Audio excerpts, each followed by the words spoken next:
Pastor Jarrett here, and today we begin our fifth Advent devotional in the Good News of Great Joy by John Piper. And I know it's you, but I am enjoying it. It's been a blessing. I'm sewing in some decoration to my Christmas tree behind me. And so, as we prepare our hearts and minds for Christmas here, let's continue on our fifth Advent devotional. And this devotion is called Detour from Calvary. No Detour from Calvary. And we're going to be looking at Luke 2, 6 through 7 as we begin. And it says, "And while they were there, the time came for her to give birth. And she gave birth to her firstborn son, and wrapped him up in swaddling clothes, and laid him in a manger, because there was no place for them in the inn." What a beautiful scene as we consider the birth of a child, birth of Christ. It's one thing is if you've had birth of a son, if you've had a son, you hold him in the hand. What a beautiful image. But this is interesting because they're laying the child in a manger, a place where animals would usually be. And it says this: "You would think that if God so ruled the world as to use an empire-wide census to bring Mary and Joseph to Bethlehem, he surely could have seen to it that room was available to them in the inn. Yes, he could have. He absolutely could have. And Jesus could have been born into a wealthy family. He could have turned stones into bread in the wilderness. He could have called 10,000 angels to his aid in Gethsemane. He could have had come down from the cross and saved himself. The question is not what God could do, but what he willed to do. What God willed to do. God's will was that though Christ was rich, he became poor. The no vacancy sign over all the hotels, motels in Bethlehem were for your sake.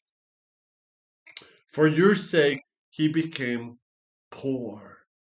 2 Corinthians 8:9. God ruled all things, even hotel capacities and available Airbnbs. For the sake of his children, Calvary's road began with a no vacancy sign in Bethlehem and ends with a spitting and scoffing of the cross in Jerusalem. We must never forget that Jesus said, if anyone would come after me, let him deny himself and take up his cross. Luke 9:23. We join him on the Calvary's road and hear him say, "Remember the word I say to you, a servant is not greater than his master. If they persecute me, they will also persecute you." John 15:20. To the one who calls out enthusiastically, "I will follow you wherever you go," Jesus responds, "Foxes have holes, birds have nests, but the Son of Man has nowhere to lay his head." Yes, God could have seen it that Jesus have a room at his birth, but that would have been a detour off the Calvary's road. Let's never forget that God became poor. He became small. That the whole life, death of Jesus and resurrection was for your sake. He became poor, was born of Virgin Mary in a small little town in the middle of nowhere, was laid in a manger for your sake. This was his first step.